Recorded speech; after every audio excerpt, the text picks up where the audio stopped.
우리 아들 망치는 년이 감히! 상견례 테이블 위로 날카로운 목소리가 떨어졌습니다. 서유는 그 순간을 평생 잊을 수 없을 거예요. 고급 한정식 집룸 안의 공기가 한순간에 얼어붙었죠. 사돈 어머니의 손가락이 서윤을 정확히 가리키고 있었습니다. 학벌도 변변찮은 게 우리 준혁이한테 무슨 짓을 한 거야? 서윤의 얼굴이 하얗게 질렸어요. 손에 들고 있던 찻잔이 덜덜 떨리기 시작했습니다. 이게 지금 무슨 상황이지? 불과 10분 전만 해도 모든 게 괜찮았어요. 양가 부모님들이 마주 앉아 웃으며 인사를 나누던 그 순간까지는요. 서윤의 아버지가 정중하게 허리를 숙이며 인사했고 어머니는 정성껏 준비한 선물을 건넸습니다. 친정 쪽 가족들은 모두 단정하고 겸손한 차림이었죠. 서윤의 어머니 김현숙은 우아한 한복 차림으로 조용히 미소 짓고 있었습니다. 그런데 사돈 어머니 박순자의 눈빛이 묘하게 변하기 시작한 건 바로 그때부터였어요. 어머, 이 한복 백화점 거예요? 박순자가 현숙의 한복을 훑어보며 비웃듯 물었습니다. 아, 네. 간소하게 준비했습니다. 현숙이 부드럽게 대답했지만 박순자의 입꼬리가 더욱 올라갔어요. 간소하게라. 우리 집은 이번 상견례에만 300은 쓴 것 같은데 말이죠. 분위기가 이상하게 흘러가기 시작했습니다. 서윤은 준혁의 손을 살짝 잡았어요. 여보, 뭔가 이상한 것 같아. 하지만 준혁은 서윤의 손을 가만히 뿌리쳤습니다. 그 작은 거부가 서윤의 가슴에 첫 번째 균열을 만들었죠. 박순자는 본격적으로 공격을 시작했어요. 그런데 신부 쪽 아버님은 무슨 일 하세요? 작은 무역업을 하고 있습니다. 아, 무역업. 요즘 같은 때 힘드시겠네요. 우리 신랑 아버지는 건설회사 대표거든요. 사원이 200명이 넘어요. 서윤의 아버지는 아무 말 없이 고개를 끄덕였습니다. 하지만 서윤은 알 수 있었어요. 아버지의 턱에 힘이 들어가는 걸요. 어머니 현숙의 손이 살짝 떨리는 걸요. 제발 이러지 마세요. 서윤은 속으로 간절히 빌었습니다. 그런데 박순자는 멈추지 않았어요. 오히려 더 노골적으로 무시하기 시작했죠. 신부는 대학을 어디 나왔죠? 지방사립대학을 나왔습니다. 어머, 지방대학. 우리 준혁이는 서울대 공대를 나왔거든요. 학벌 차이가 너무 나는 거 아니에요? 서윤의 얼굴이 점점 더 창백해졌습니다. 옆에 앉은 준혁은 여전히 아무 말도 하지 않았어요.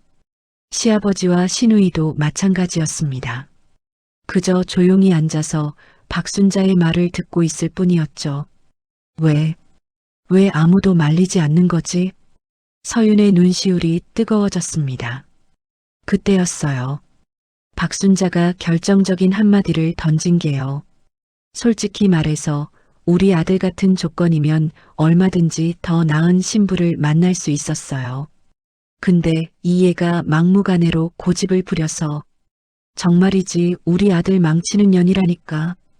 테이블 위의 찻잔들이 서로 부딪히는 소리가 났습니다. 서윤의 아버지가 벌떡 일어서려던 순간이었죠. 하지만 현숙이 남편의 팔을 조용히 잡았어요. 여보, 괜찮아요. 현숙의 목소리는 침착했지만 그 눈빛은 달랐습니다. 얼음처럼 차갑게 박순자를 응시하고 있었죠. 서윤은 그 순간 어머니의 표정에서 뭔가 다른 걸 느꼈어요. 어머니가 저렇게 무섭게 보는 건 처음이야. 평생 온화하고 부드럽기만 했던 어머니였는데요. 박순자는 현숙의 시선을 받고도 비웃기만 했습니다. 뭐 신부 쪽에서 반대하시려면 하세요. 저희야 아들이 좋다는데 어쩔 수 없이 허락한 거니까요. 서윤은 더 이상 참을 수 없었어요. 눈물이 주르륵 흘러내렸습니다. 죄송합니다. 화장실 좀 다녀오겠습니다. 서윤이 비틀거리며 자리에서 일어났습니다. 그런데 그 순간에도 준혁은 서윤을 잡지 않았어요. 그저 난처한 표정으로 앉아만 있었죠. 이 사람이 정말 나를 사랑하기는 하는 걸까? 화장실로 향하는 복도를 걸으며 서윤은 속으로 절규했습니다. 나를 지켜주지도 않는 사람과 결혼을 해야 하나? 거울 앞에 선 서윤의 얼굴은 눈물 범벅이었어요. 손으로 얼굴을 감싸고 한참을 울었습니다. 그렇게 10분쯤 지났을까요? 서윤이 다시 룸으로 돌아왔을 때 상견례는 이미 파장 분위기였습니다. 박순자는 여전히 비웃는 표정이었고 준혁은 어색하게 웃고 있었어요. 하지만 서윤의 어머니 현숙은 달랐습니다. 조용히 자리에서 일어나 서윤에게 다가왔죠. 서윤아, 괜찮니? 그 따뜻한 목소리에 서윤은 또다시 눈물이 쏟아질 뻔했어요. 현숙은 딸의 손을 꽉 잡았습니다. 그리고 딸의 손에 무언가를 살짝 쥐어줬죠. 금박 비녀. 어머니가 평생 아끼던 금박 비녀였습니다. 이건 엄마가 너한테 주는 거야. 힘들 때 이걸 보면서 엄마를 생각해. 현숙의 목소리는 차분했지만 눈빛만큼은 불꽃처럼 타오르고 있었어요.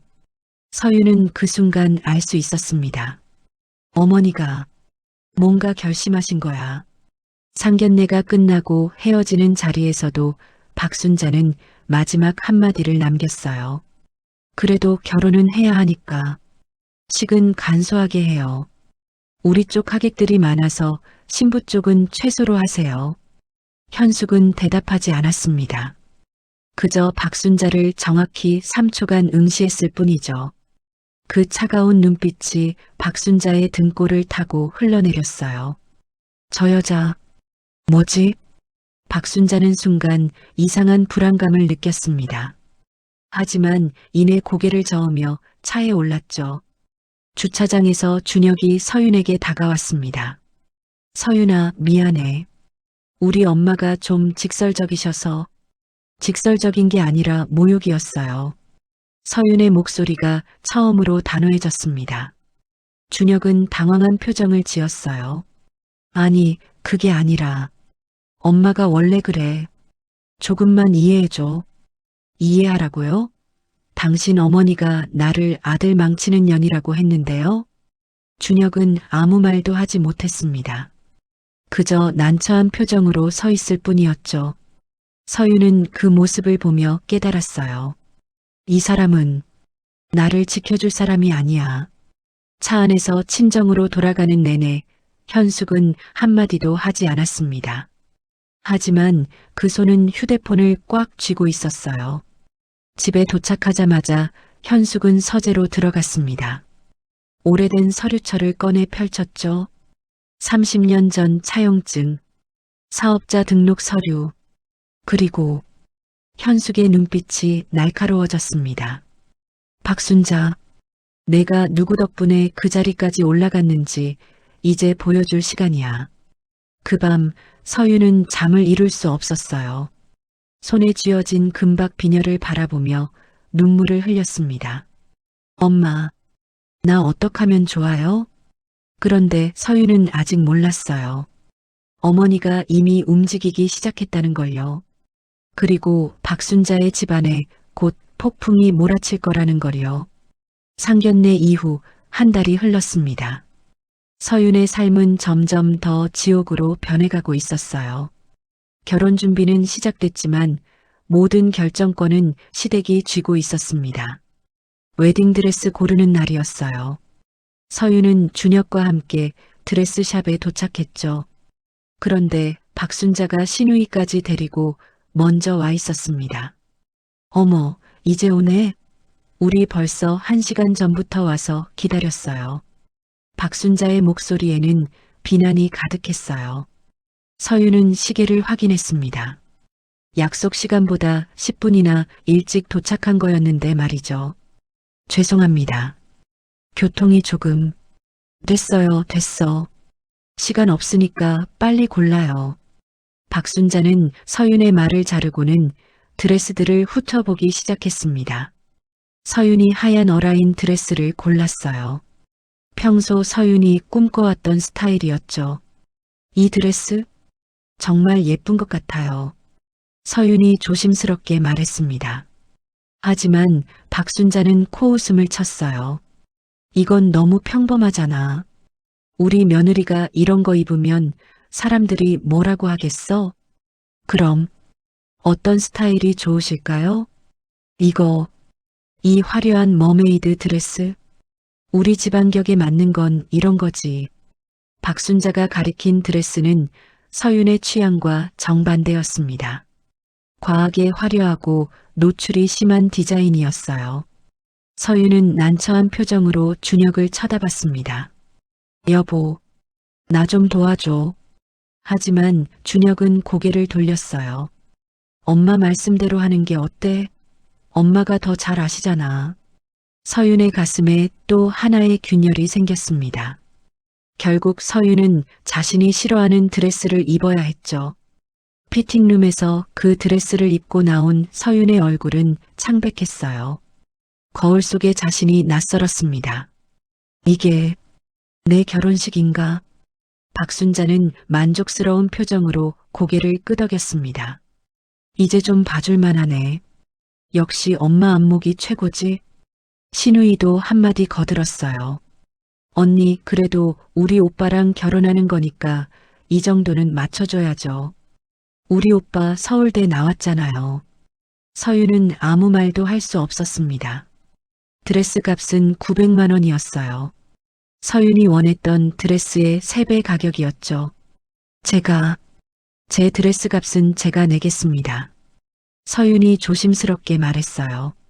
그러자 박순자가 비웃었습니다. 뭐, 900만 원을 내가 낸다고? 신부 집에서 그 돈 있어?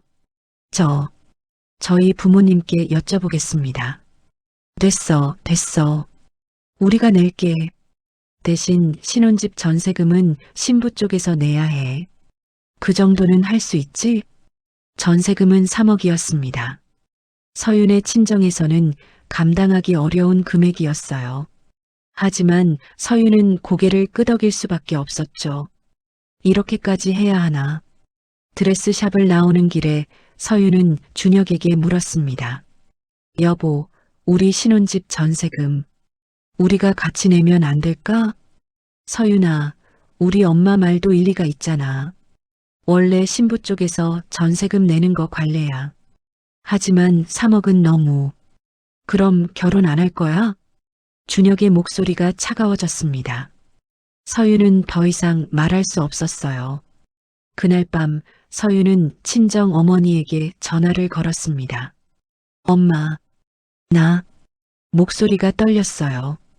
현숙은 딸의 목소리만 듣고도 알 수 있었습니다. 서윤아, 무슨 일 있니? 아니, 아무것도 아니야. 그냥 엄마 목소리 듣고 싶어서. 서윤은 차마 전세금 이야기를 꺼낼 수 없었어요.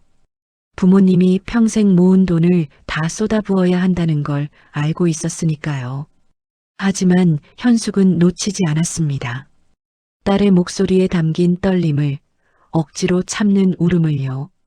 서윤아, 엄마한테 숨기는 거 있지? 아니야, 엄마. 정말 괜찮아. 그래, 알았어. 힘들면 언제든지 엄마한테 말해. 알았지?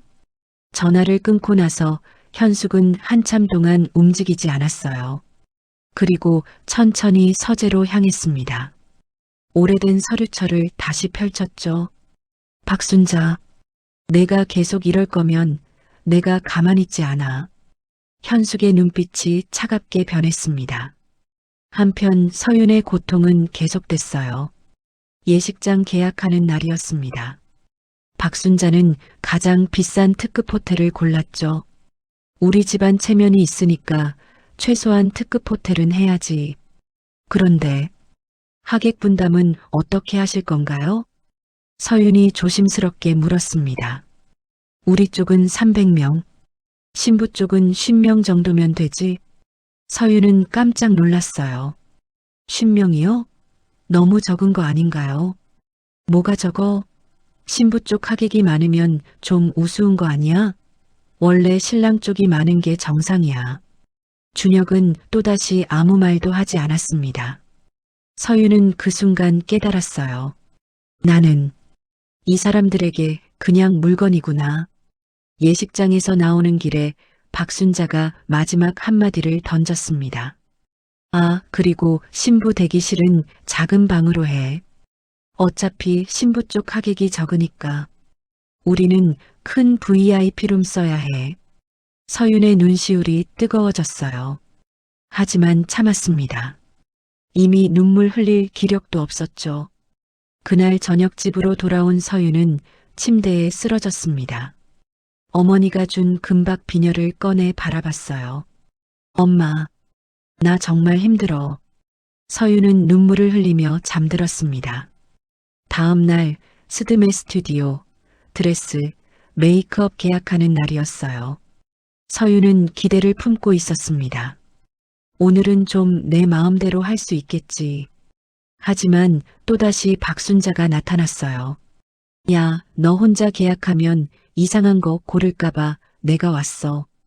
서윤은 한숨을 삼켰습니다. 메이크업 스타일을 고르는데 박순자가 간섭했죠. 너 얼굴이 좀 평범하니까 화장 진하게 해야 해. 안 그러면 우리 아들 옆에서 안 어울려. 사진 컨셉을 정할 때도 마찬가지였어요. 야, 너무 자연스러운 건 싫어. 화려하고 고급스럽게 찍어야지. 모든 게 박순자의 뜻대로였습니다. 서유는 그저 고개만 끄덕이는 인형이 되어 있었어요. 집으로 돌아오는 차 안에서 준혁이 말했습니다. 서윤아, 우리 엄마가 좀 까다롭긴 한데 다 너 잘 되라고 그러시는 거야. 서윤은 대답하지 않았어요. 이제는 변명조차 듣기 싫었습니다. 그리고 말이야. 신혼여행은 못 갈 것 같아. 네? 왜요? 엄마가 신혼여행 가는 돈 있으면 집 꾸미는 데 쓰래. 엄마 말이 맞잖아. 신혼여행은 나중에도 갈 수 있으니까. 서윤은 창밖만 바라봤습니다. 눈물이 흐르는 걸 준혁에게 보이고 싶지 않았어요. 이게 내가 꿈꿔왔던 결혼인가? 그날 밤 서윤은 다시 어머니에게 전화를 걸었습니다. 엄마. 응, 서윤아. 엄마. 나 결혼 준비가 너무 힘들어. 현숙은 침묵했습니다. 하지만 그 침묵 속에서 무언가가 끓어오르고 있었어요. 엄마가 알아볼게. 조금만 참아. 응. 엄마 사랑해. 전화를 끊고 현숙은 곧바로 움직였습니다. 서랍에서 낡은 수첩을 꺼냈죠. 30년 전 전화번호들이 빼곡히 적혀 있었어요. 이제 시작할 시간이야. 현숙은 첫 번째 전화를 걸었습니다. 여보세요? 김 변호사님이신가요? 저 김현숙입니다. 오랜만이죠. 네, 도움이 필요합니다. 그리고 두 번째, 세 번째 전화를 이어갔어요. 밤이 깊어갈수록 현숙의 표정은 점점 더 결연해졌습니다. 서유는 몰랐죠. 어머니가 이미 전쟁 준비를 시작했다는 걸요. 그리고 박순자의 집안에 곧 폭풍우가 몰아칠 거라는 걸요. 며칠 후 본식 날짜가 확정됐습니다. 석 달 뒤였어요. 박순자는 서윤에게 청첩장 디자인을 보여줬습니다. 봐, 이렇게 고급스럽게 만들었어. 신랑 이름은 크게, 신부 이름은 작게. 서윤은 청첩장을 받아들고 눈물을 삼켰습니다. 자신의 이름이 준혁 이름의 절반 크기로 박혀 있었어요. 이게 나의 결혼인가? 그날 밤 서윤은 어머니가 준 금박 비녀를 꼭 쥐고 잠들었습니다. 그리고 속으로 간절히 빌었어요. 제발 누군가 나를 구해줘. 결혼식 2달 전이었습니다. 박순자가 서윤을 시댁으로 부르더니 이렇게 말했어요. 이제 곧 우리 집 며느리가 될 거니까 며느리 수업 좀 받아야겠어. 서윤은 불길한 예감이 들었습니다. 하지만 거절할 수 없었죠. 시댁에 도착한 서윤을 맞이한 건 차갑게 식은 집안 분위기였어요. 박순자는 거실 소파에 떡하니 앉아 있었습니다. 와서 앉아봐. 서윤은 조심스럽게 맞은편에 앉았어요. 그런데 박순자의 얼굴이 일그러졌습니다. 거기가 아니라 바닥에 앉으라는 거야. 며느리가 시어머니 앞에서 소파에 앉게? 서윤의 얼굴이 하얗게 질렸어요. 바닥에 앉으라고? 하지만 박순자의 표정은 진지했습니다. 서윤은 천천히 바닥에 무릎을 꿇었어요. 이게 정상인가? 박순자는 만족스러운 표정으로 고개를 끄덕였죠. 그래, 이래야 며느리지. 이제부터 우리 집 규칙을 알려줄게. 박순자는 하나하나 규칙을 늘어놓기 시작했습니다. 첫째, 시어머니한테는 항상 존댓말. 둘째, 시댁 식구들 밥은 내가 다 차려야 해. 셋째, 명절 음식은 전부 내가 준비하는 거야. 서윤은 고개를 끄덕일 수밖에 없었어요. 그리고 말이야. 박순자의 목소리가 더 낮아졌습니다. 상견례 때 내 엄마가 나를 째려보던 거 나 안 잊었어. 서윤은 깜짝 놀랐어요. 저희 어머니는 그런 적이. 입 닥쳐. 내가 봤다니까. 박순자의 목소리가 갑자기 커졌습니다. 서윤은 움찔했어요. 내 친정은 가난하면서 기어오르려고 하잖아. 내가 다 알아. 우리 아들 잡아서 신분 상승하려는 거지? 아닙니다. 저희는 진심으로. 진심? 웃기지 마. 내가 우리 준혁이 학벌이랑 집안 보고 달라붙은 것 보네. 서윤의 눈시울이 뜨거워졌습니다. 하지만 눈물을 참았어요. 그 순간이었습니다. 박순자가 갑자기 일어나더니 서윤에게 다가왔어요. 그래서 말인데, 상견례 때 내 엄마한테 뭐라고 들었어? 네, 무슨, 그날 헤어지면서 내 엄마가 나한테 뭐라고 했냐고. 박순자의 목소리가 날카로워졌습니다. 서윤은 당황했어요. 저희 어머니는 아무 말씀도 안 하셨는데요. 그 순간이었습니다. 짝! 박순자의 손이 서윤의 뺨을 때렸습니다. 서윤은 그 자리에 멈춰 섰어요. 귀에서 윙하는 소리가 났습니다. 뺨이 따갑게 타올랐죠. 지금 뭐가 일어난 거지? 서윤은 믿을 수 없었어요. 아직 며느리도 아닌데 예비 시어머니가 자신을 때렸다는 게요. 거짓말하지 마. 내 엄마가 분명히 뭔가 말했을 거야. 박순자는 계속 소리쳤습니다. 서윤의 눈에서 눈물이 주르륵 흘러내렸어요. 그때 방문이 열리며 준혁이 들어왔습니다. 서윤은 희망을 품었어요. 준혁이 나를 지켜줄 거야. 하지만 준혁은 상황을 보고도 난처한 표정만 지었죠. 엄마, 이게 무슨... 준혁아, 이 애가 우리 가족을 우습게 보는 것 같아서 교육하는 거야. 그래도 때리시는 건 너는 가만히 있어. 내가 며느리 교육하는데 아들이 끼어들면 어떡해. 준혁은 더 이상 말하지 못했습니다. 그저 고개를 돌렸어요. 서윤은 그 순간 모든 걸 깨달았습니다. 이 사람은 나를 절대 지켜주지 않을 거야. 시아버지도 거실에 있었지만 신문만 보고 있었어요. 신우이는 방에서 나오지도 않았습니다. 아무도 서윤을 도와주지 않았죠. 서윤은 완전히 혼자였습니다. 이제 알겠어? 우리 집에 시집 오면 나한테 절대 복종해야 해.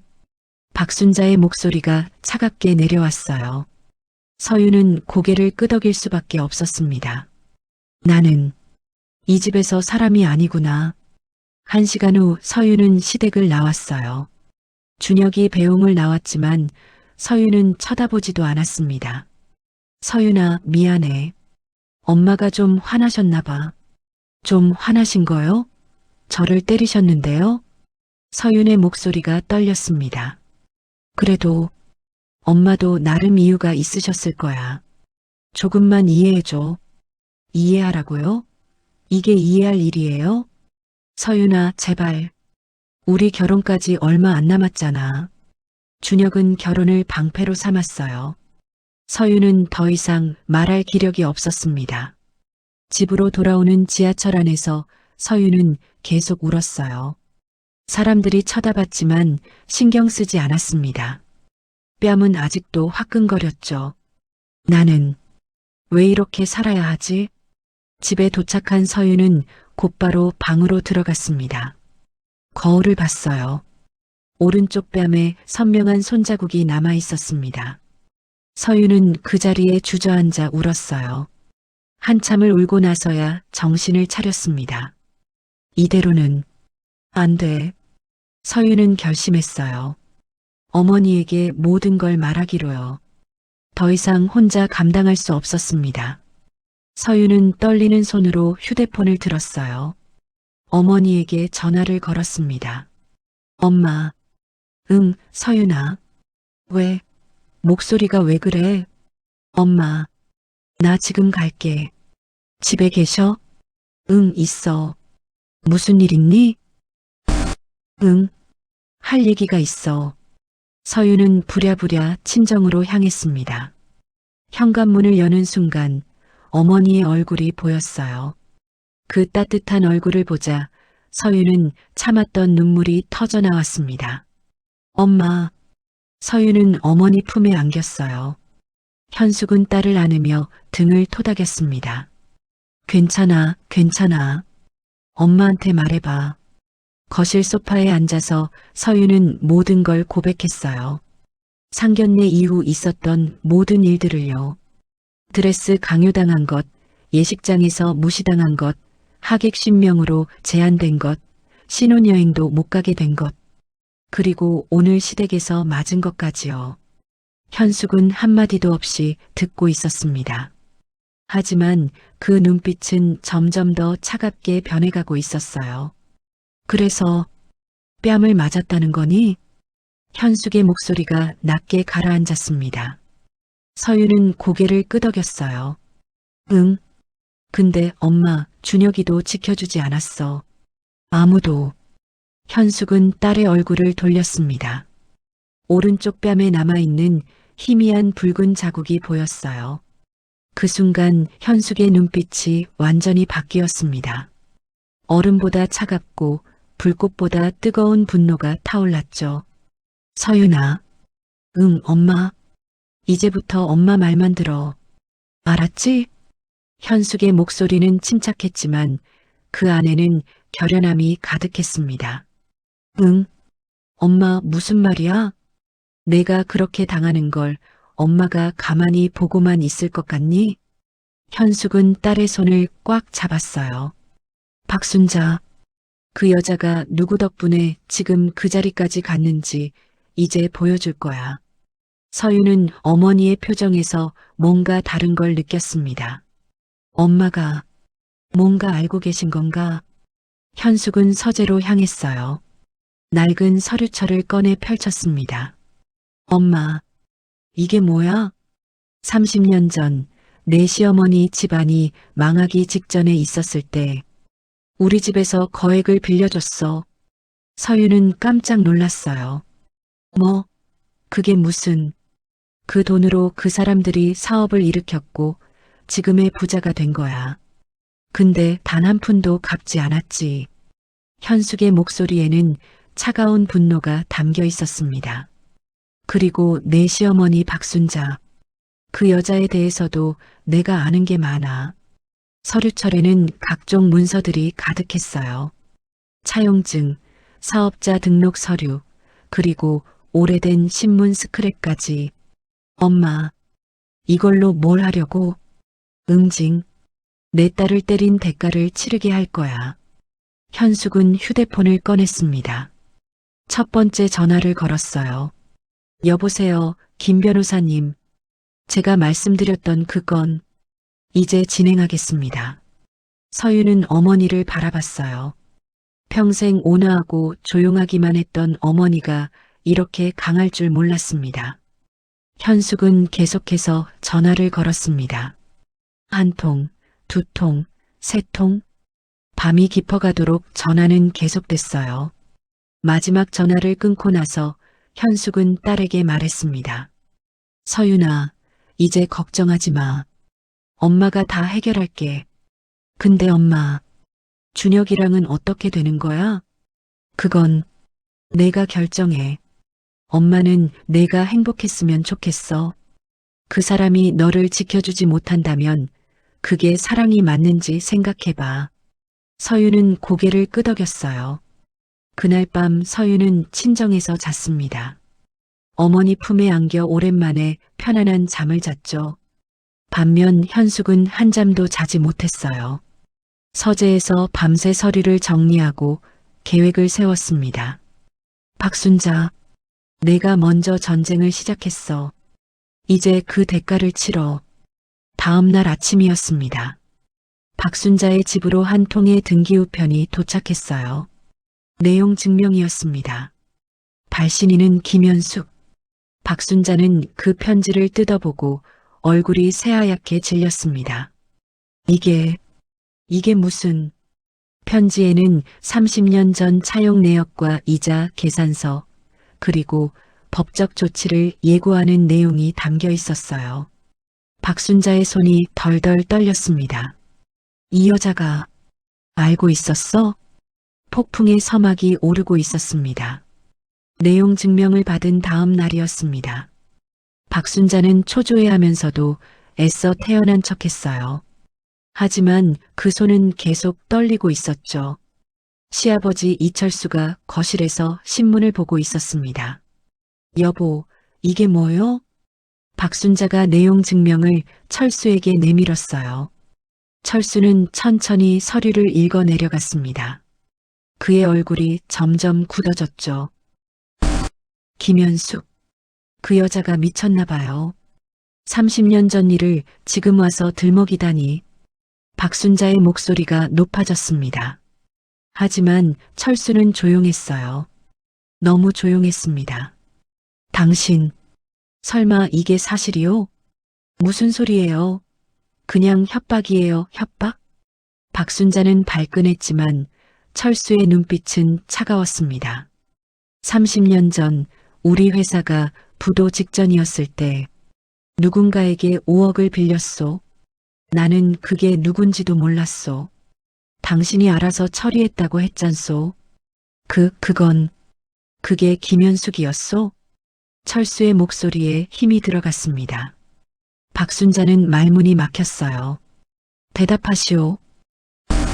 그래요. 맞아요. 하지만 그건 빌린 게 아니라 투자받은 거예요. 투자? 차용증이 있다고 여기 적혀 있소. 철수는 내용 증명을 탁자 위에 내려놓았습니다.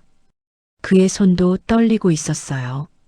분노가 아니라 수치심 때문이었습니다. 우리가 그 돈을 갚지 않았단 말인가?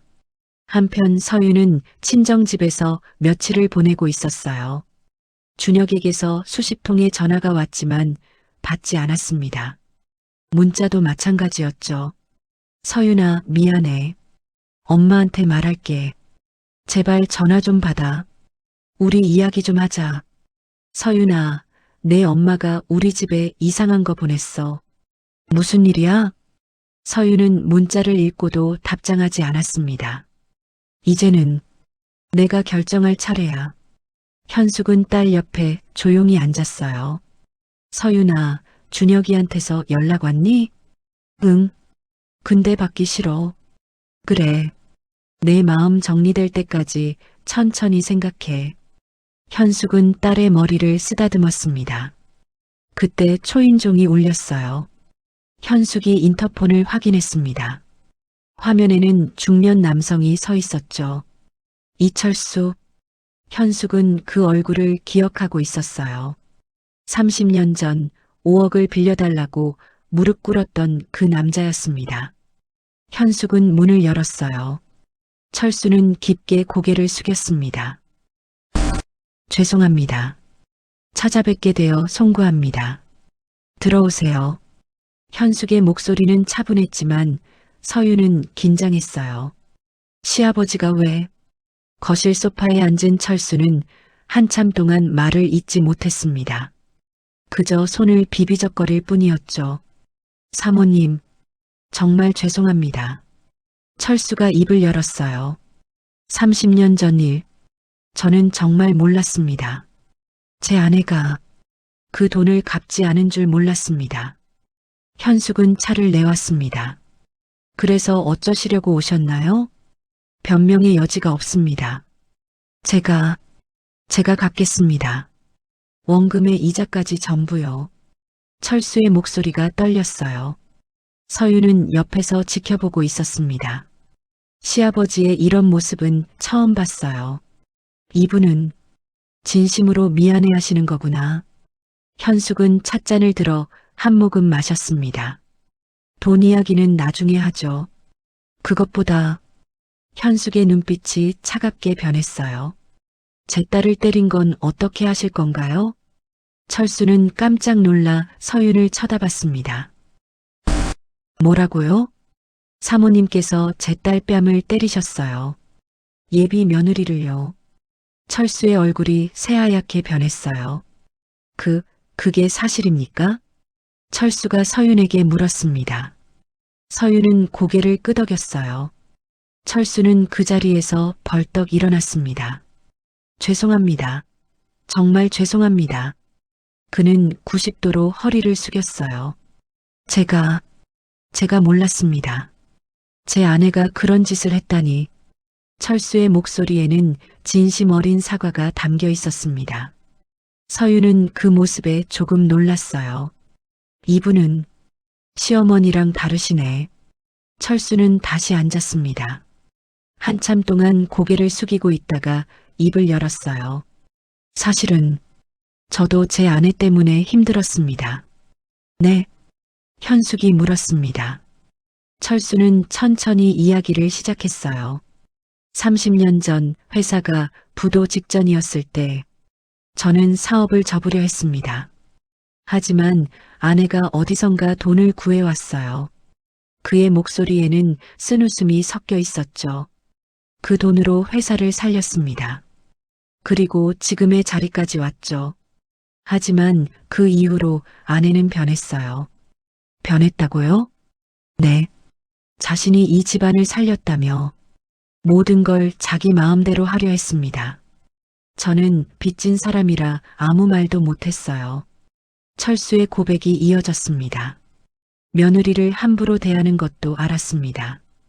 그날 집에서 바닥에 앉히고 심지어 손을 들었다는 것도요. 서유는 눈을 크게 떴어요. 알고 계셨어? 하지만 저는 비겁하게도 모른 척했습니다. 아내에게 찍히면 제 사업도 위험하니까요. 철수는 고개를 떨구었습니다. 정말 죄송합니다. 저는 가장으로서 실격입니다. 거실에 침묵이 흘렀어요. 현숙은 철수를 지켜봤습니다. 이 남자는 진심으로 후회하고 있었어요. 그래서 오늘 용기를 내서 왔습니다. 철수가 다시 입을 열었어요. 제가 서윤 씨 편에 서겠습니다. 제 아내의 횡포를 더 이상 두고 볼 수 없습니다. 서윤은 믿을 수 없다는 표정이었어요. 시아버지가 내 편을 들어주신다고? 하지만 철수의 표정이 어두워졌습니다. 제 아내는 쉽게 물러서지 않을 겁니다. 오히려 더 심하게 나올 거예요.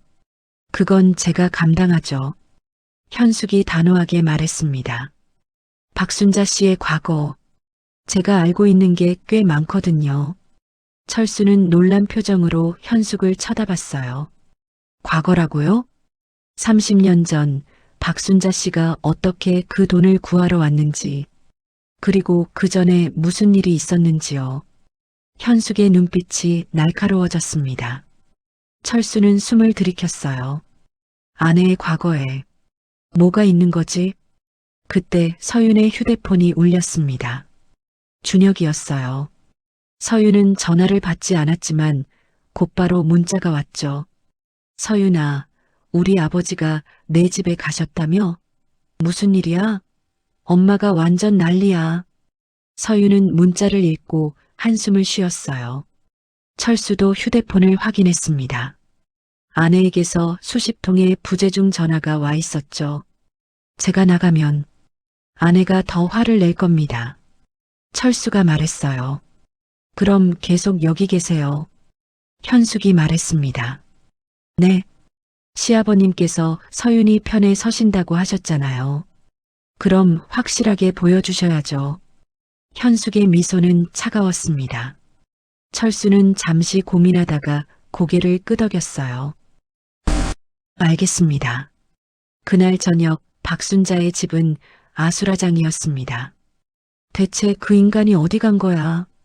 박순자는 집안을 휘젓고 다녔어요. 준혁은 어쩔 줄 몰라 했고 신우이는 방에 틀어박혀 있었습니다. 밤 9시 철수에게서 문자가 왔어요. 오늘은 여기서 자고 갑니다. 당신과 이야기할 것이 많으니 내일 보시오. 박순자는 휴대폰을 집어던졌습니다. 이 사람이 지금 나한테 도전하는 거야? 한편 친정집에서 서윤은 시아버지와 마주 앉아 있었어요. 서윤 씨, 철수가 조심스럽게 말했습니다. 제가 늦었지만 이제부터라도 제대로 하겠습니다. 제 며느리를 지키겠습니다. 서윤의 눈에 눈물이 맺혔어요. 결혼을 앞두고 이렇게까지 말해주는 사람이 남편이 아니라 시아버지라니요. 감사합니다. 하지만 준혁이, 철수는 말을 흐렸습니다. 제 아들이 당신을 지키지 못한 것, 아버지로서 정말 부끄럽습니다. 그날 밤 철수는 친정집 손님방에서 잤어요. 현숙은 서재에서 다음 계획을 세우고 있었습니다. 이제 시아버지가 우리 편이 되었어. 박순자, 내 성은 이미 기울기 시작했다. 서윤은 방에서 금박 비녀를 바라보며 생각했어요. 준혁이, 너는 왜 아버지만큼도 못할까? 가족 안에서 또 다른 균열이 생기고 있었습니다. 그리고 폭풍은 점점 더 거세게 몰아치고 있었죠. 파혼 일주일 후였습니다. 서윤은 친정집에서 조용히 지내고 있었어요.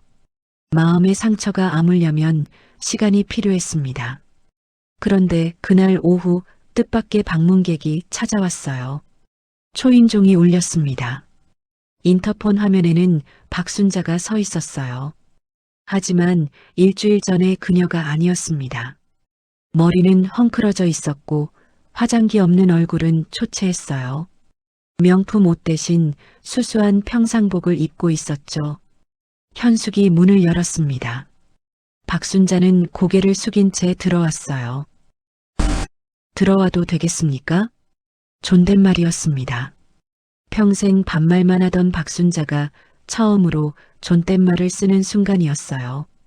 거실에는 서윤과 현숙, 그리고 철수가 앉아 있었습니다. 철수는 이혼 서류를 준비하러 왔다가 박순자와 마주친 겁니다. 박순자는 모두를 보며 천천히 무릎을 꿇었어요. 죄송합니다. 그 말과 함께 눈물이 흘러내렸습니다. 서윤은 놀랐어요. 그렇게 당당하고 오만하던 시어머니가 무릎을 꿇다니요. 제가 정말 큰 죄를 지었습니다. 박순자의 목소리는 떨리고 있었어요. 30년 전 제가 협박으로 돈을 받았습니다. 그리고 갚지 않았어요. 제 더러운 과거를 숨기려고 선량한 분들을 이용했습니다. 박순자는 고백하기 시작했습니다. 저는 가난한 집에서 태어났어요. 먹고 살려고 룸살롱에 취직했죠. 그녀의 목소리에는 오랜 세월의 아픔이 묻어났습니다. 그곳에서 재벌 2세를 만났어요. 사랑인 줄 알았는데 그냥 장난이었더군요. 박순자는 얼굴을 가렸어요. 스캔들이 터지고 저는 모든 걸 잃었습니다. 일자리도 명예도. 그래서 철수 씨를 만난 건가요? 현숙이 조용히 물었습니다. 박순자는 고개를 끄덕였어요. 네, 착한 사람이었어요. 저의 과거를 몰랐죠. 저는 이용했습니다. 철수는 옆에서 듣고 있었어요. 표정은 없었지만 눈빛은 복잡했습니다. 결혼하고 행복할 줄 알았어요. 근데 회사가 망하기 직전이 됐죠. 박순자는 계속 고백했습니다. 저는 무서웠어요. 다시 가난해지는 게, 다시 무시당하는 게, 그녀의 손이 떨렸어요. 그래서 김현숙 씨께 갔습니다. 부자 집안이라는 걸 알고 있었거든요. 처음엔 부탁했어요. 근데 거절당하자 협박했습니다. 현숙은 그날을 떠올렸습니다. 박순자가 얼마나 집요했는지를요. 돈을 받고 저는 생각했어요. 이건 내가 받을 자격이 있어. 나는 불쌍한 사람이니까라고요. 박순자는 자신의 왜곡된 생각을 고백했어요. 그리고 그 돈 중 일부를 제 명의로 아파트를 샀죠. 제가 뭔가를 가진 사람이 되고 싶었어요. 서윤은 조용히 듣고 있었습니다. 그 이후로 저는 변했습니다. 돈이 생기니까 사람들이 존중해 주더군요. 박순자의 목소리에는 자조가 섞였어요. 저는 그게 좋았어요. 가난했던 과거를 지우고 싶었죠. 그래서 더 오만하게 굴었습니다. 며느리도 마찬가지였어요. 저보다 약해 보이는 사람을 무시하면 제가 높은 사람이 된 것 같았어요. 박순자는 서윤을 봤습니다. 서윤 씨, 정말 죄송합니다. 그녀는 서윤에게 깊이 고개를 숙였어요. 상견례 날 그렇게 모욕했던 것 용서받을 수 없습니다. 당신을 바닥에 앉히고 심지어 손까지 들었죠. 제가 괴물이었습니다. 박순자의 눈물이 바닥에 떨어졌어요. 저는 당신이 저를 무시할까봐 먼저 공격했던 거예요. 당신 친정이 부자라는 걸 알면 제 과거가 들킬까봐 무서웠죠. 서윤은 비로소 이해했습니다. 시어머니의 오만 뒤에 숨겨진 두려움을요. 박순자는 현숙을 향해 무릎으로 기어갔어요. 김현숙 씨, 30년 동안 제 죄를 참아주셔서 감사합니다. 당신은 진짜 품격 있는 분이셨어요. 저 같으면 절대 참지 못했을 겁니다. 박순자는 현숙의 발 앞에 이마를 대었습니다. 제발 저를 용서해 주십시오. 제가 할 수 있는 건 다 하겠습니다. 현숙은 박순자를 내려다봤어요. 30년의 분노가 있었지만 동시에 한 인간의 비참함도 보였습니다. 일어나세요. 현숙의 목소리가 조용히 떨어졌습니다. 박순자는 고개를 들었어요. 원금과 이자 모두 갚으세요. 법적으로 정확히요. 네. 그리고 제 딸에게 제대로 사과하세요. 진심으로요. 박순자는 서윤을 향했습니다. 서윤 씨, 그녀는 다시 한번 깊게 절을 했어요. 제가 당신에게 한 모든 것 평생 후회하며 살겠습니다. 제가 당신의 자존심을 짓밟았습니다. 인간으로서 대우하지 않았어요. 당신은 저보다 훨씬 더 나은 사람이었는데 말이죠. 박순자의 고백은 계속됐습니다. 사실 처음 당신을 봤을 때 알았어요.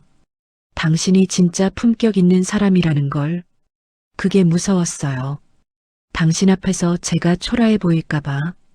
그래서 먼저 짓밟으려 했던 겁니다. 서윤은 가슴이 먹먹했어요. 저는 그냥 사랑받고 싶었을 뿐인데. 서윤의 목소리가 떨렸습니다.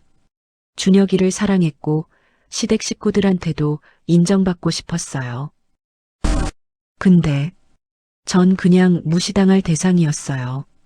신분 상승 노리는 여자 취급당했죠. 서윤의 눈에서 눈물이 흘러내렸어요. 제가 뭘 잘못한 건가요? 제가 학벌이 낮아서요? 친정이 평범해서요?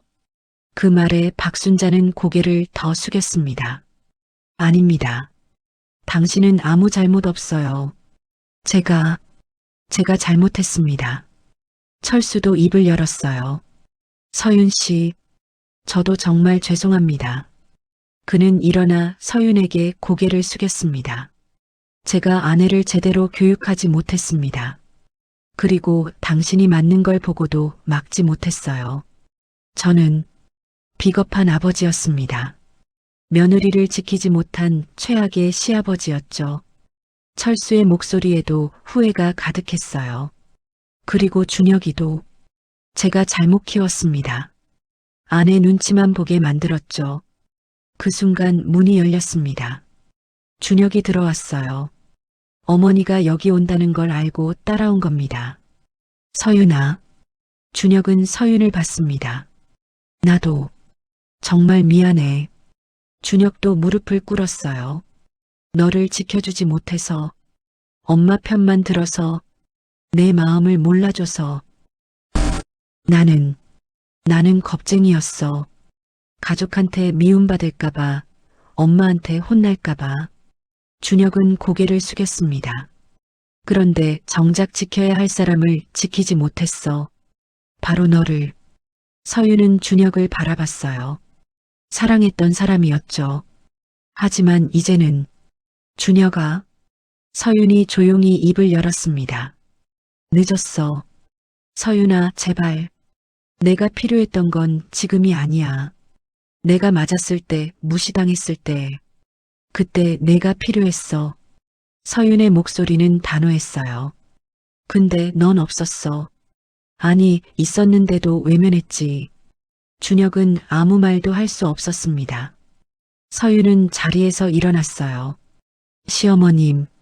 서윤이 박순자를 봤습니다. 용서할게요. 하지만 잊을 수는 없어요. 알고 있습니다. 그리고 준혁 씨. 서윤은 준혁을 마지막으로 쳐다봤습니다. 우리는 여기까지예요. 나를 지키지 못한 사람과는 함께할 수 없어요. 준혁의 얼굴에서 눈물이 떨어졌어요. 하지만 서윤은 돌아서지 않았습니다. 현숙이 딸의 어깨에 손을 얹었어요. 잘했어, 서윤아. 박순자는 마지막으로 서윤에게 말했습니다. 당신은 정말 강한 사람이에요. 저보다 훨씬 강해요. 그리고 행복하세요. 당신은 행복할 자격이 있어요. 박순자는 일어나 나갔습니다.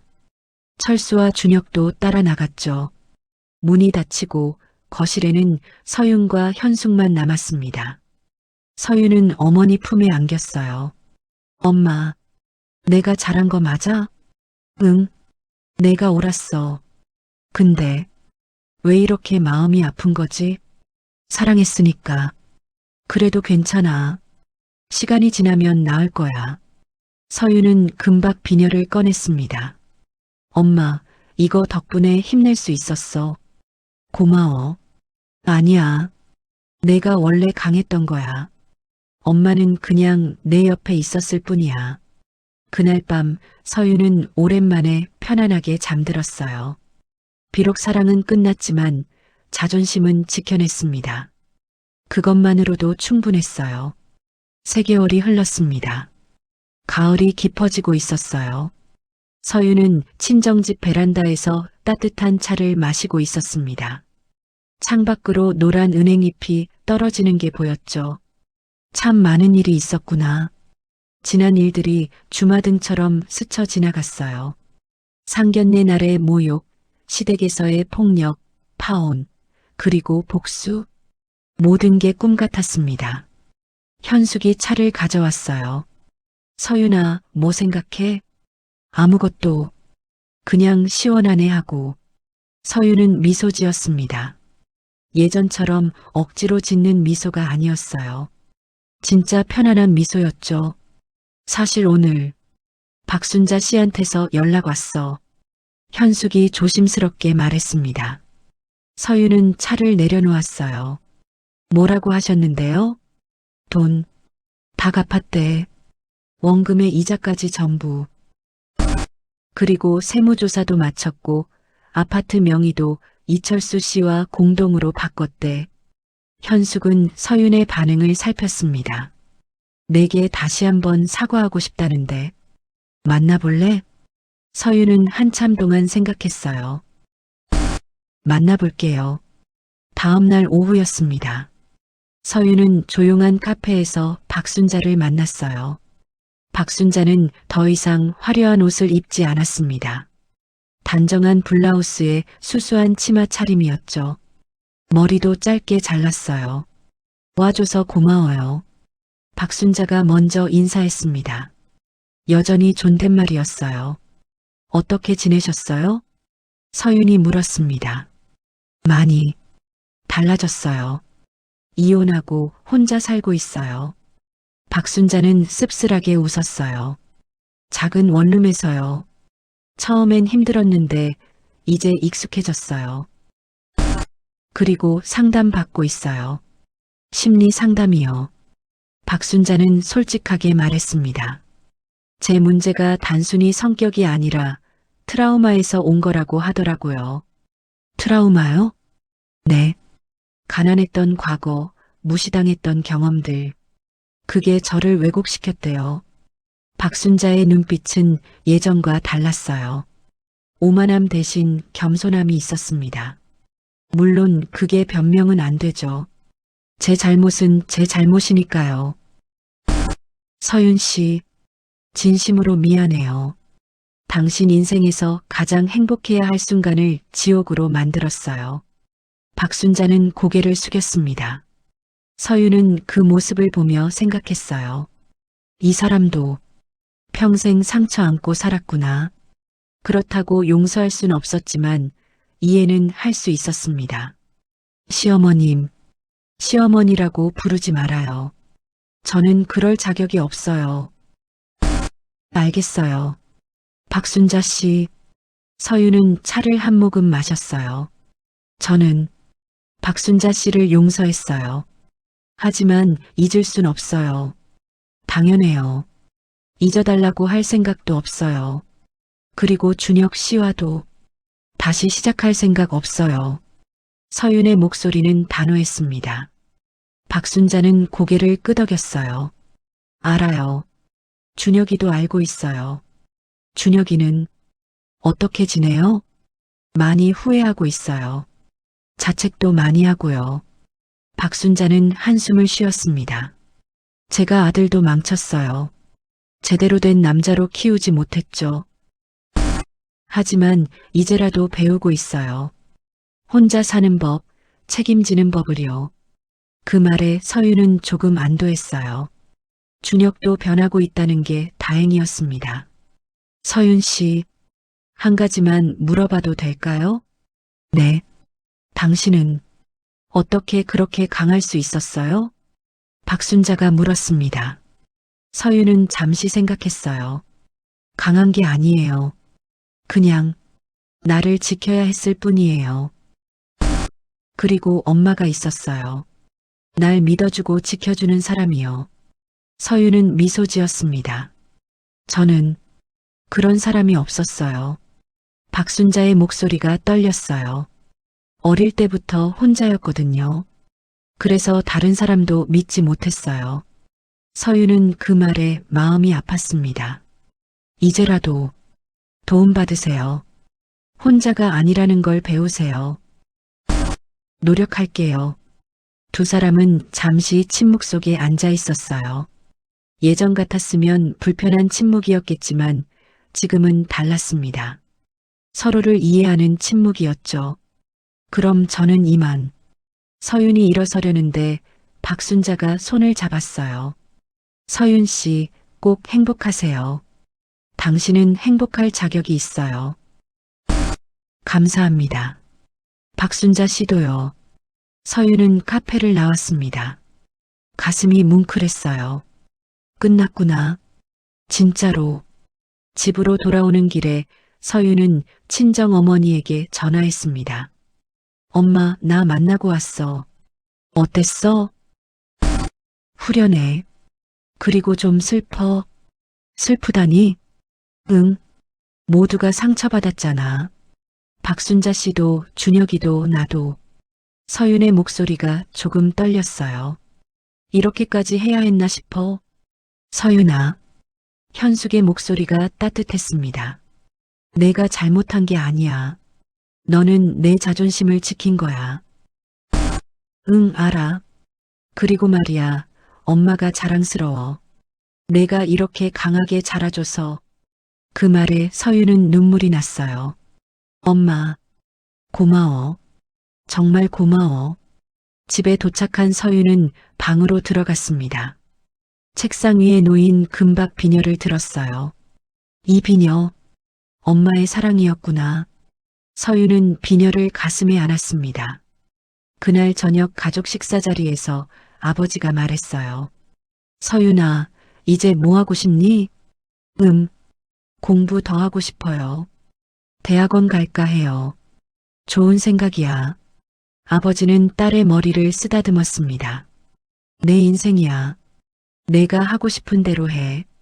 현숙도 미소 지었어요. 그래, 천천히 해. 서두를 필요 없어. 서유는 가족과 함께 밥을 먹으며 생각했습니다.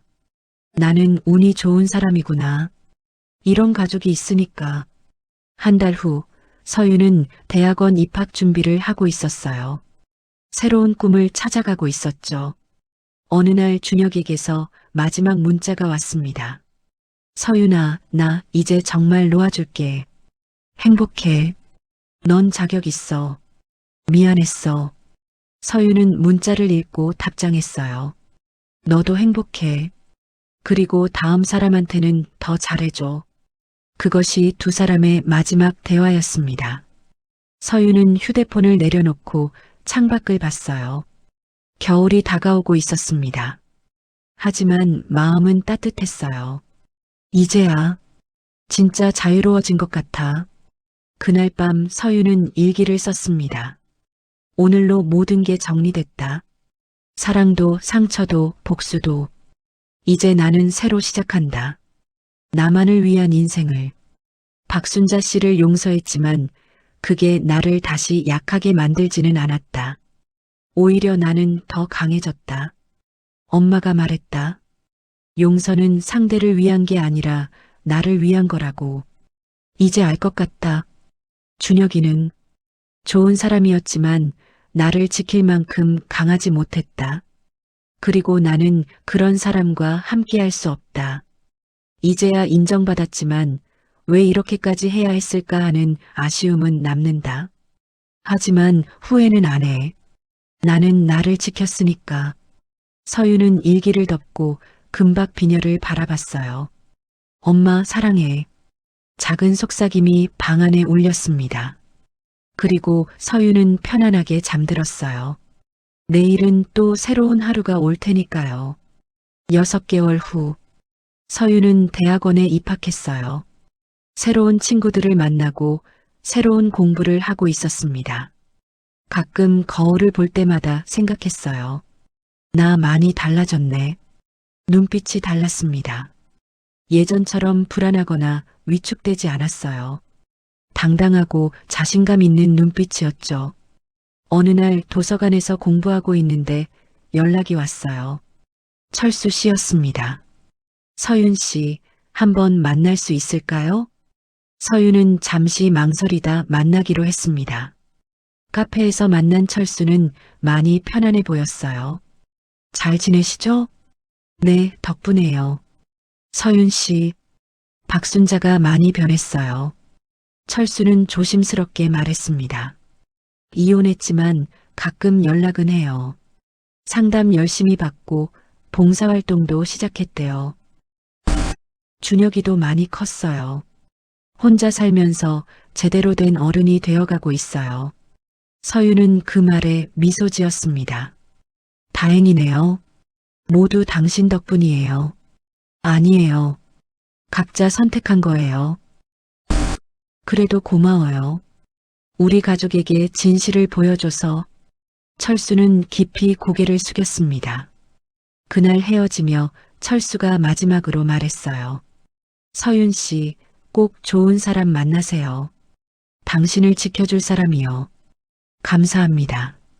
시아버, 아니, 사장님도 행복하세요. 서윤은 집으로 돌아왔어요. 현숙이 거실에서 차를 마시고 있었습니다. 엄마, 응? 나 행복해. 서윤은 어머니를 안았어요. 현숙은 딸을 꼭 안으며 눈물을 흘렸습니다. 기쁨의 눈물이었어요. 그래, 그거면 됐어. 그날 밤 서윤은 금박 비녀를 보석함에 소중히 넣었습니다. 이제 더 이상 힘을 받기 위해 꺼낼 필요가 없었어요. 스스로 충분히 강해졌으니까요. 하지만 이 비녀는 평생 간직할 겁니다.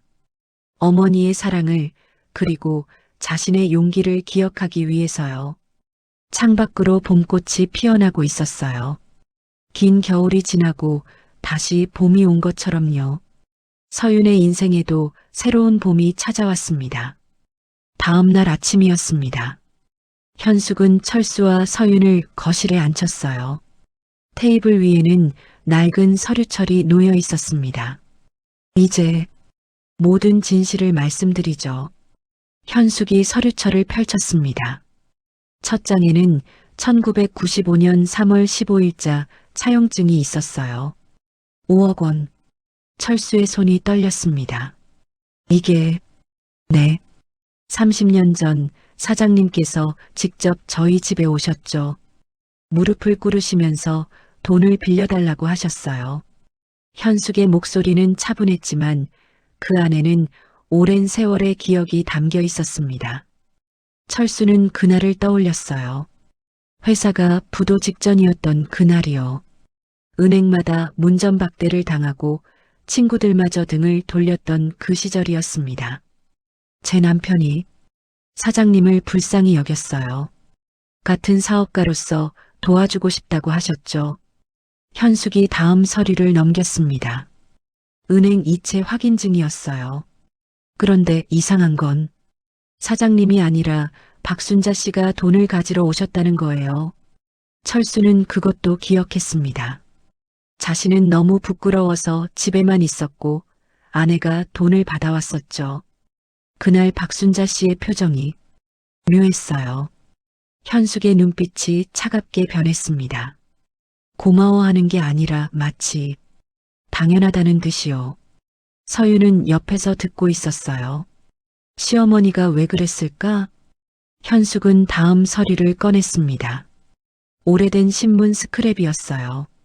철수는 그 신문을 보고 얼굴이 하얗게 질렸습니다. 이건 1994년 9월 기사입니다. 유흥업소 도우미 재벌 2세와 스캔들이라는 제목이죠. 현숙의 목소리가 더 낮아졌어요. 서윤도 신문을 보았습니다. 흑백 사진 속에는 젊은 여자가 찍혀 있었어요.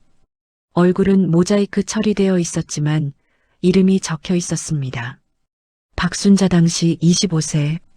서윤은 입을 막았어요. 시어머니가 유흥업소에서 일하셨어요? 네. 그것도 고급 룸살롱이었죠. 현숙은 계속해서 자료를 펼쳤습니다. 그리고 그곳에서 재벌 2세를 만났어요. 스캔들이 터지면서 박순자 씨는 업계에서 완전히 매장당했죠. 철수는 아무 말도 하지 못했어요. 아내의 과거를 전혀 몰랐던 겁니다. 그 직후 박순자 씨가 사장님을 만났어요. 재벌가 스캔들로 밀려난 여자가 가난한 사업가를 만나 결혼했던 거죠. 사장님은 아마 모르셨겠지만요. 철수는 고개를 떨궜습니다. 그는 아내를 사랑으로 만났다고 생각했어요. 하지만 진실은 달랐던 겁니다. 결혼 6개월 만에 회사가 망할 위기에 처했죠. 그때 박순자 씨가 저희에게 왔어요. 현숙은 그날을 선명히 기억하고 있었습니다. 처음엔 정중하게 부탁하더니 제가 거절하자 협박으로 바뀌었어요. 협박이요? 서윤이 물었습니다. 네. 자신의 과거를 숨기려면 돈이 필요하다고. 만약 돈을 안 빌려주면 우리 집안에도 안 좋은 소문을 퍼뜨리겠다고 했어요. 현숙의 목소리에는 분노가 묻어났습니다. 결국 저희는 박순자 씨의 협박에 못 이겨 돈을 빌려줬어요. 철수는 충격을 받았어요. 아내가 그런 짓을 했다고? 현숙은 다음 서류를 꺼냈습니다. 통화 녹음 기록이었어요. 그리고 이건 돈을 빌려준 후 박순자 씨가 했던 말입니다. 현숙이 오래된 녹음기를 틀었어요. 낡은 목소리가 흘러나왔습니다. 김현숙 씨? 나예요, 박순자. 돈 잘 받았어요. 근데 말이죠. 이 돈 갚을 생각 없어요. 왜냐고요? 당신네 남편이 내 남편 회사 망하는 거 보고만 있다가 마지못해 빌려준 거잖아요. 그러니까 이건 빚이 아니라 당연한 보상이에요. 알겠어요? 녹음이 끝났습니다. 거실에 침묵이 흘렀어요. 철수는 얼굴을 손으로 가렸습니다. 제가 정말 몰랐습니다. 그의 목소리는 떨리고 있었어요. 서윤도 충격에 빠졌습니다. 시어머니가 이런 분이셨어? 현숙은 마지막 서류를 꺼냈어요. 그리고 이건 박순자 씨가 그 돈으로 한 일입니다. 서류에는 부동산 매매 계약서가 있었어요. 5억 중에서 3억은 남편 회사에 넣었고 나머지 2억은 자기 명의로 강남 아파트를 샀더군요. 철수는 고개를 번쩍 들었습니다. 뭐라고요? 네. 지금 사장님이 사시는 그 아파트요. 원래는 박순자 씨 단독 명의였어요. 철수는 믿을 수 없었어요. 자신이 30년간 살아온 집이 아내 단독 명의였다니요. 그래서 박순자 씨는 항상 당당했던 거예요. 자기가 집안을 살렸다고, 자기 돈으로 이 모든 걸 잃었다고 믿었던 거죠. 현숙의 목소리에는 냉소가 섞여 있었습니다. 하지만 진실은 남의 돈으로 남의 은혜를 저버리고 쌓아 올린 성이었던 겁니다. 서유는 어머니를 바라봤어요. 평생 이 비밀을 간직하며 살아왔을 어머니가 안쓰러웠습니다. 엄마, 왜 30년 동안 참으셨어요? 아버지가 그냥 잊자고 하셨어. 우리도 돈이 많으니까 한 집안 살린 거라 생각하자고. 현숙의 눈시울이 붉어졌어요. 하지만 박순자가 내 딸을 때리는 순간 모든 게 바뀌었어. 철수는 무릎을 꿇었습니다. 정말 죄송합니다. 제가 아내를 제대로 봤어야 했는데 사장님 잘못이 아니에요. 박순자 씨가 너무 교묘하게 숨겼던 거죠. 현숙은 철수를 일으켰습니다. 그때 초인종이 울렸어요.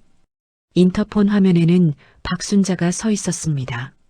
얼굴이 일그러져 있었어요. 문 열어. 당장 남편 내놔. 박순자의 고함 소리가 들렸습니다. 현숙은 침착하게 문을 열었어요. 박순자가 거칠게 안으로 들어왔습니다.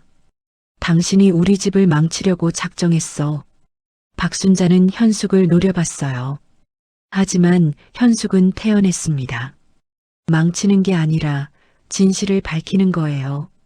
무슨 진실? 30년 전 일을 지금 와서 들먹여. 30년 전 일이 아니에요. 지금도 계속되고 있잖아요. 내 딸을 때린 것처럼요. 현숙의 목소리가 날카로워졌습니다. 박순자는 철수를 봤어요. 여보, 이 여자 말에 넘어간 거야? 철수는 아내를 정면으로 마주봤습니다. 당신, 30년 전 일이 사실이요? 그건, 대답하시오. 당신이 협박으로 돈을 받았소? 그리고 그 돈 중 일부를 자기 명의로 아파트를 샀소? 박순자는 말문이 막혔어요. 그리고 당신 과거 룸살롱에서 일했던 것도 사실이요? 박순자의 얼굴이 창백해졌습니다. 당신이 그걸 알아? 이제 다 알았소. 모두 다. 철수의 목소리는 차가웠습니다. 박순자는 휘청거렸어요. 30년간 숨겨왔던 모든 것이 한순간에 무너져 내렸습니다. 나는 우리 집안을 위해서 한 거야. 박순자가 소리쳤어요. 집안을 위해? 남의 돈으로 협박으로?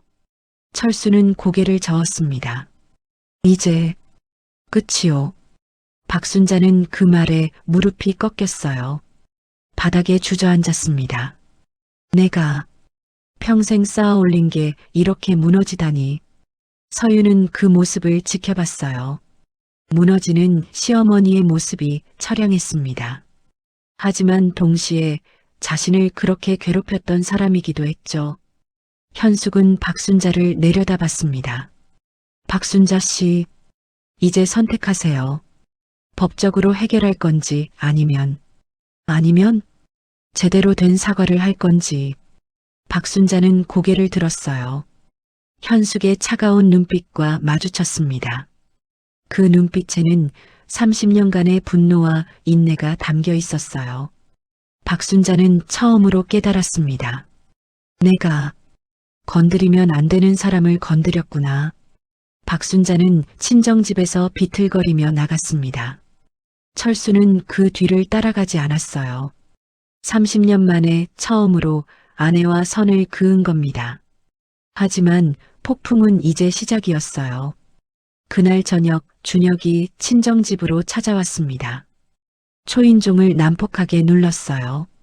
서윤이 문을 열자 준혁의 얼굴은 일그러져 있었습니다. 서윤아, 대체 무슨 짓이야? 준혁의 목소리가 거칠었어요. 서윤은 놀랐습니다. 이렇게 화난 준혁은 처음 봤거든요. 무슨 말이야? 우리 엄마가, 우리 집안이 완전히 난리야. 내 엄마가 무슨 짓을 한 거야? 준혁은 거실로 들어와 소리쳤습니다. 현숙이 부엌에서 나왔어요. 준혁 씨, 진정하고 앉으세요. 진정하라고요? 우리 엄마가 지금 정신이 나가셨는데. 준혁의 눈은 충혈되어 있었어요. 엄마가 방에 틀어박혀서 울고만 계세요. 아버지는 집에도 안 들어오시고. 서유는 가슴이 답답했습니다. 준혁이는 진실을 모르나 봐. 준혁아, 일단 앉아서 이야기하자. 앉긴 무슨. 서윤아, 너 지금 우리 집안 망치고 싶은 거야? 그 말에 서윤의 인내심도 한계에 달했어요. 내가 망치는 게 아니야. 내 엄마가 먼저 시작한 거야. 엄마가 뭘 어쨌는데. 엄마가 널 사랑해서 교육하신 건데. 사랑? 날 때린 게 사랑이야? 서윤의 목소리가 떨렸습니다. 준혁은 잠시 말을 멈췄어요. 그건 엄마도 너무 화가 나셔서. 변명하지 마. 너는 그때 나를 지켜주지 않았잖아. 서윤의 눈에서 눈물이 흘러내렸어요. 난 내가 나를 지켜줄 거라고 믿었어. 근데 넌 엄마 편만 들었어. 준혁은 고개를 돌렸습니다. 나도 어쩔 수 없었어. 엄마가 그렇게 화를 내는데. 그럼 나는 어떡하고? 난 맞아도 되는 거야? 침묵이 흘렀어요. 준혁은 대답하지 못했습니다. 현숙이 끼어들었어요. 준혁 씨, 30년 전 일에 대해 아세요? 30년 전이요? 어머니께서 제 집에서 5억을 빌려가셨어요. 협박으로요. 준혁은 눈을 크게 떴습니다. 무슨 협박이요? 현숙은 차분하게 설명했어요. 박순자의 과거 협박으로 돈을 받아낸 것, 갚지 않은 것, 그리고 그 돈으로 아파트를 산 것까지요.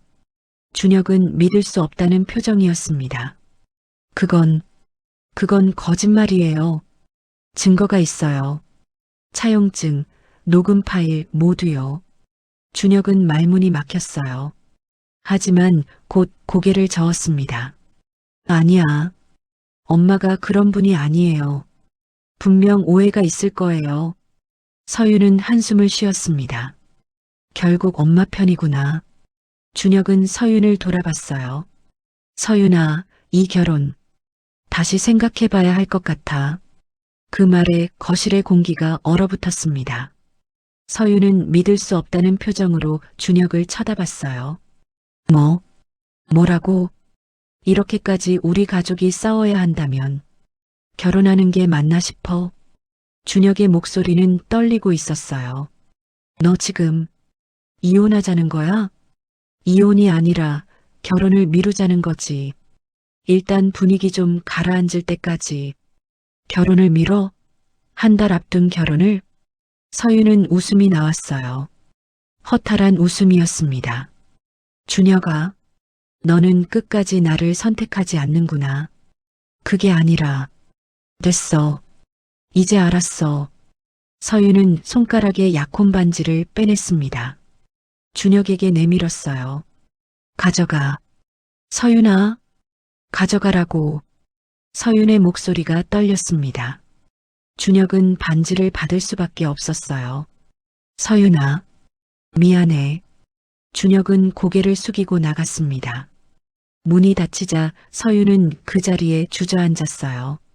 엄마, 나 정말 바보 같아. 서윤은 현숙의 품에 안겨 울었습니다. 준혁과의 모든 추억이 그 사랑이 거짓이었던 것 같았어요. 나를 지켜주지 않는 사람과 결혼할 뻔했구나. 현숙은 딸을 꼭 안았습니다. 괜찮아, 서윤아. 엄마가 있잖아. 그날 밤 박순자의 집도 난리였어요. 준혁이 돌아오자 박순자가 달려들었습니다. 어떻게 됐어? 서윤이가 뭐래? 엄마, 파혼이에요. 박순자는 잠시 멈췄어요. 하지만 곧 안도의 표정을 지었습니다. 잘 됐어. 애초에 그런 집안 며느리 삼으면 안 됐어. 엄마, 뭐, 내 말이 틀렸어? 우리한테 이런 짓 하는 집안이랑 무슨 인척을 맺어. 박순자는 여전히 자신이 옳다고 믿고 있었어요. 준혁은 지쳐서 방으로 들어갔습니다. 혼자 앉아 서윤과의 사진을 봤어요. 내가 잘한 걸까? 하지만 후회하기엔 이미 늦었습니다. 한편 현숙은 서재에 앉아 있었어요. 이제 더 이상 참을 이유가 없었습니다. 변호사에게 전화를 걸었습니다. 김 변호사님, 소송 준비하세요. 원금 5억과 30년치 이자, 그리고 명예훼손, 협박죄로 고소하겠습니다. 알겠습니다. 바로 준비하죠. 전화를 끊고 현숙은 두 번째 전화를 걸었어요. 기자였습니다. 최 기자님, 저 김현숙입니다. 30년 전 재벌가 스캔들 기억하세요? 그 여자의 최근 행적에 대해 제보하려고요. 현숙의 목소리는 차가웠습니다. 30년 전 룸살롱 도우미 출신이 협박으로 돈을 받아내고 지금은 명문가 행세를 하고 있어요. 증거 다 있습니다. 기자는 흥분했어요. 정말요? 그거 대단한 특종인데요. 하지만 조건이 있어요. 제 딸 이름은 절대 나가면 안 됩니다. 물론이죠. 피해자 보호는 기본입니다. 전화를 끊고 현숙은 세 번째 전화를 걸었습니다. 세무서였어요. 박순자 씨 명의의 부동산 취득 경위를 조사해 주세요. 증여세 탈루 의심됩니다. 현숙은 모든 경로로 박순자를 압박하기 시작했습니다. 다음 날 박순자의 집으로 여러 통의 우편물이 날아왔어요. 법원소장, 세무서 조사 통지서, 그리고 각종 언론사의 취재 요청서. 박순자는 그 우편물들을 보며 무너져 내렸습니다. 이게 다 뭐야? 손이 떨렸어요. 평생 쌓아 올린 모든 것이 무너지고 있었습니다. 신우이가 방에서 나왔어요. 엄마, 인터넷에 우리 얘기 나왔어요. 뭐? 신우이가 휴대폰을 보여줬습니다. 포털 사이트 메인에 기사가 떴어요. 30년 전 재벌 스캔들 여성, 협박으로 5억 받아 부자 행세. 댓글은 순식간에 수백 개가 달렸습니다. 대부분 비난이었어요. 완전 사기꾼이네. 이런 사람이 명문가 행세를? 며느리 때린 거 실하냐? 딸 있는 사람으로서 분노한다. 박순자는 휴대폰을 떨어뜨렸어요. 안 돼. 모든 게 끝이었습니다. 그날 저녁 철수가 집으로 돌아왔어요. 짐을 싸기 위해서였습니다. 당신, 뭐 하는 거요? 박순자가 물었습니다. 이혼하겠소. 철수의 목소리는 단호했어요. 뭐, 이혼? 30년간 거짓말 속에서 살았소. 이제 끝이오. 여보, 제발, 나 좀 용서해줘요. 박순자는 철수에게 매달렸습니다. 하지만 철수는 냉정했어요. 당신은 한 번도 진심으로 사과하지 않았소. 서윤 씨에게도 김현숙 씨에게도요. 내가 잘못했어요. 내가 미쳤었어요. 너무 늦었소. 철수는 짐을 들고 나갔습니다. 박순자는 바닥에 주저앉아 울었어요. 신우이와 준혁도 어쩔 줄 몰라 했습니다. 가족이 완전히 무너져 내리고 있었어요. 그날 밤 서윤은 금박 비녀를 바라보고 있었습니다. 엄마, 이게 맞는 걸까? 이렇게까지 해야 했을까? 현숙이 딸 옆에 앉았어요. 서윤아, 내가 용서하고 싶으면 엄마가 다 멈출게. 아니, 이미 늦었어. 서윤은 고개를 저었습니다. 엄마가 옳았어. 나를 지켜주지 않는 사람들이었어. 현숙은 딸의 손을 꼭 잡았습니다. 밤은 깊어갔지만 폭풍은 아직 끝나지 않았어요. 며칠 후 준혁에게서 문자가 왔습니다. 서윤아, 미안해. 내가 잘못했어. 다시 한번 기회를 줄 수 없을까? 서윤은 문자를 읽고도 답장하지 않았어요. 이제 와서 너무 늦었어. 모든 것이 무너진 후에야 후회하는 사람들. 하지만 서윤은 더 이상 돌아갈 생각이 없었습니다.